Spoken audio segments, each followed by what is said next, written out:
et puis c'est ce qu'on entend sur le plateau. Oui. Vous êtes d'accord avec ce côté binaire ou c'est plus compliqué que cela? C'est très compliqué du fait de l'agrégation de tout le monde qui est là, c'est évident, mais en substance c'est ça, c'est deux camps qui s'affrontent. Moi je vais vous dire quelque chose, j'étais il y a 2 ans à peu près, avant que les hostilités commencent en Syrie, je me trouvais en Angleterre par hasard pour d'autres choses, pas du tout de la Syrie.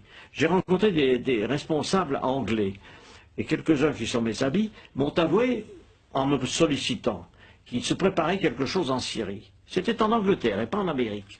L'Angleterre préparait l'invasion des rebelles en Syrie. Et on m'a même demandé à moi, sous le prétexte que j'étais ancien ministre des Affaires étrangères, si je participerais comme ça. J'ai évidemment dit le contraire. J'ai dit, écoutez, moi, je suis français, ça ne m'intéresse pas. Mais c'est pour dire que cette opération vient de très loin. Elle a été préparée, conçue, organisée. Dans quel but, hein? Excusez-moi, dans quel but? L'idée de le renverser Dans Bachar, c'est quoi je le vais vous but? dire, La finalité? mais dans le but très simple, de destituer le gouvernement syrien, parce que dans la région, il est important de savoir que ce régime syrien a des propos anti-israéliens.